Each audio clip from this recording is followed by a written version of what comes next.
Tonight on KGW News, shots fired and a speeding car. My heart was racing. First instinct was get the heck out of the way. The moments a multi-state manhunt ended in an Oregon coast neighborhood. And an accidental death in a quiet Gresham neighborhood now ruled a homicide more than 30 years later. This is crazy. I knew from the get-go that it was a fishy thing. Then the big competition to bring new life to one of Portland's most prominent parks. Plus, it's like, I don't care if someone sees me naked for a few seconds, if it means saving 2 homes and 2 families. how a man you might call a naked hero set modesty aside and saved a Washington neighborhood. But first at 11, an accidental death of a woman who apparently fell off a ladder now ruled a homicide more than 30 years later. We're glad you're with us tonight. I'm David Mulco. Catherine Cook talked with neighbors in Gresham who say they always thought there was more to the case. I am not surprised that somebody's looking into it finally. It's been 33 years since the death that rocked Carla and Les Barnhart's quiet Gresham neighborhood. In this cul-de-sac on Southwest 8th and Overlook Court is where police say 45-year-old Astrid Bridges lived and died. It was July 2nd, 1993. The medical examiner ruled her death accidental. But this week, following a new look at evidence and Astrid's injuries, police announced her death is now a homicide. It gave me goosebumps. The fact that there's a cold case story that's just come to light that I've not heard anything about, but that I knew that there was a supposed accident years ago. Astrid's family no longer lives here, but Carla says the story Astrid's husband shared at the time was that his wife fell from a ladder while cleaning the gutters. I was suspicious that someone would fall from a ladder that I was not that old, I don't think. Investigators tell us accidental deaths are rarely ruled homicides, let alone 3 decades later.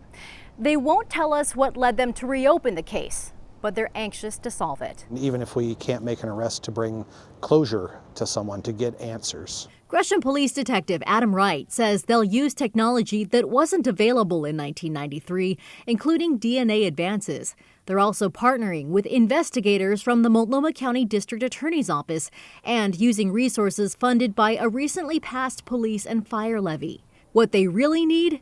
Any details someone might remember about Astrid and how she died. Whether it's a day after a crime happened or 30 years later, those small pieces, things that may seem insignificant, are stuff we will work to build into a bigger piece of the puzzle. And neighbors like Carla, It's like something's fishy here. are ready for the big picture. In Gresham, Catherine Cook, KGW News. Tonight, we're following investigations at 3 separate crime scenes after a manhunt for a murder suspect ended in a deadly shooting in Seaside. This was breaking news last night at 11. 24-year-old Hayes McLeod was accused of killing 2 men Wednesday, one in Puyallup, Washington, the other in Tacoma. Authorities say he fled south and they caught up with the suspect about 15 hours later in a vehicle in the Cove area of Seaside. Officers say when they approached the car, McLeod fired at them. That's when police from Gearhart and Cannon Beach fired back. Then investigators say McLeod tried to drive away, but crashed into a fence a short distance away, and at that point was no longer alive. Witnesses today sharing what they saw. I saw that vehicle racing up the hill here towards the property. I thought he would go through my open gates, but he veered to the left and missed my gate and hit part of the fence line on the corner. I came out and saw rows and rows and rows of policemen, police people with coming out of their vehicles with these big old guns. Oregon State Police are taking the lead on the shooting with the officers involved now on administrative leave. No one else was hurt. Well, to get you caught up on tonight's other headlines, a wild chase today. Police arresting a man they say led them across Portland, speeding through a park and nearly hitting people in the process. PBB says David Rushfeld sped away after officers tried to stop in Slabtown, then drove onto a sidewalk through grass in Cooch Park, then weaved in and out of traffic on West Burnside. This is not over. From there, he crossed the Burnside Bridge, ended up on I-5 and caused a crash near North Lombard. It all ended when officers used a pit maneuver near North Drummond and Farragut and boxed him in. Rushfeld was booked on 6 outstanding warrants in addition to eluding and recklessly endangering another person. What a day. In Beaverton, police arrested a Max passenger today, accused of stabbing and pepper spraying another rider on board a Max train. This was at the Sunset Transit Center just before 1 this afternoon. Officers responding after the westbound Max train stopped when two men started fighting. Police quickly arrested the suspect, Jesus Verduzco, and the stabbing victim was taken to the hospital. He is expected to survive. A former Portland area podiatrist has pleaded guilty to sexually abusing multiple patients. Brian Bowen admitted to 12 charges connected to a dozen female patients. Investigators say the abuse happened during exams at a Northeast Portland clinic in 2022 and 23. Prosecutors first charged Bowen just months later, and 7 additional victims came forward. Bowen faces more than 8 years in prison. And in Vancouver, neighbors were told to make a run for it this afternoon on foot, not in their cars, after natural gas started leaking, sparking concerns of an explosion. Alma McCarty was there. I heard somebody yell, so I looked out and saw a Vancouver Fire Department. Joey Weiler says that was around 1:45 Thursday afternoon at the corner of Northeast 94th Avenue and 72nd Street. Something was kind of weird, so I stepped out to see what was going on, and he'd asked me, "Are you guys still in your residence?" And I said, "Yeah, all of us are." And he's like, "You guys need to get out now." So he, his 14-month-old, his fiance, and 2 dogs headed to a nearby park, evacuating for a natural gas leak just across the street. We got down there and didn't pack a diaper bag, and so I came back in to get a few things, and by the time I came back, it really smelled. You could smell the natural gas in the house, out of the house.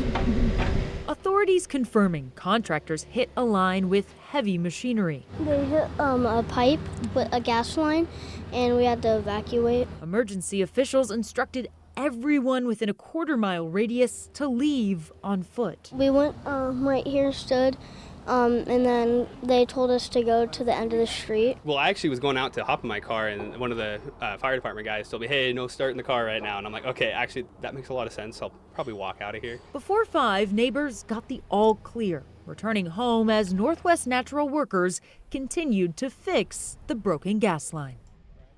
And always a good idea, a good reminder here, if you smell or suspect a gas leak, leave the area and call Northwest Natural or your natural gas utility or 911. Natural gas is highly flammable, so a spark from a car or even as something as simple as a battery could cause a fire or explosion. David? Yeah, really good reminder. Just glad everyone is okay. Thanks, Alma.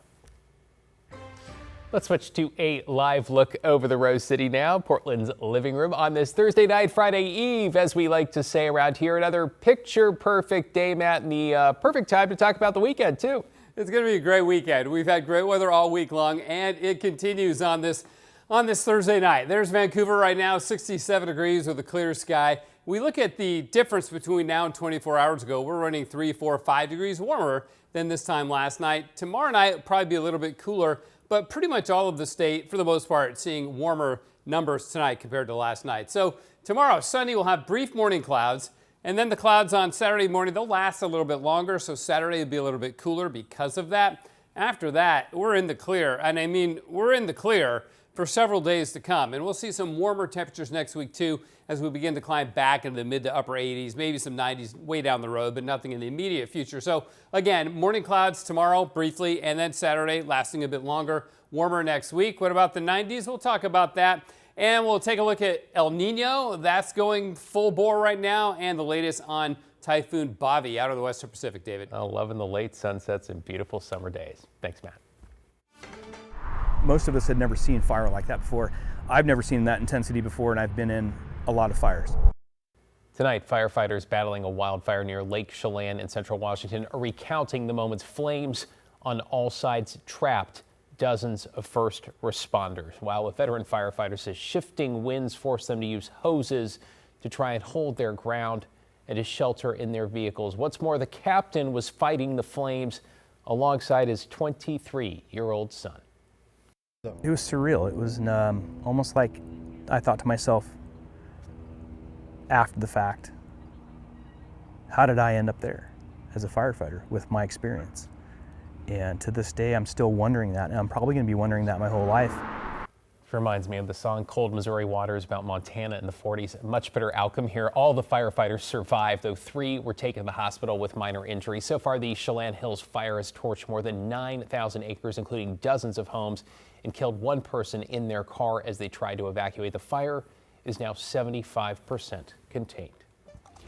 In an update tonight, a man accused of killing a Portland area nurse while she was vacationing in Europe was just sentenced for her murder. Hungarian authorities arrested a 37-year-old Irish citizen 2 days after Kenzie Mikulski in these photos went missing in November 2024. Police say she met the man at a nightclub and they left together and went to his rented apartment. That man, only identified as LTM, denied the crime but eventually confessed to strangling her and led authorities to her body. Today, a Hungarian court sentenced him to 14 years in prison. One of Kenzie's best friends spoke with us shortly after she was killed. It's absolutely senseless. Her last text was, "I'll see you when I get back." And I was like, "Yay, okay." Kenzie was a big Portland Thorns fan. The team honored her last summer by presenting her parents a jersey with her name on it. Developing tonight, tensions between the U.S. and Iran are on the rise, and so are gas prices. The Pentagon said it hit 90 targets along Iran's coastline this morning as President Trump announced the ceasefire officially over. Meanwhile, Iran says it's targeted U.S. military bases in the Persian Gulf. The clash is bringing more volatility and uncertainty to the region, and once again slowing traffic through the Strait of Hormuz. Oil prices made their biggest single-day gain since May, up about 0.5% a barrel. Gas prices up about 5 cents a gallon. The national average $3.85, Washington $5, Oregon about $4.50. A little bit of a smaller jump in the Northwest. Oil up 5 to 6% though just this week. We'll have to see how Iran plays their role. But again, the economy is in such dire straits. I don't see them really having that much time to get back into a full-time war with the United States. All right, a little glass half full there. Sources say mediator countries are working to bring the U.S. and Iran back to negotiations.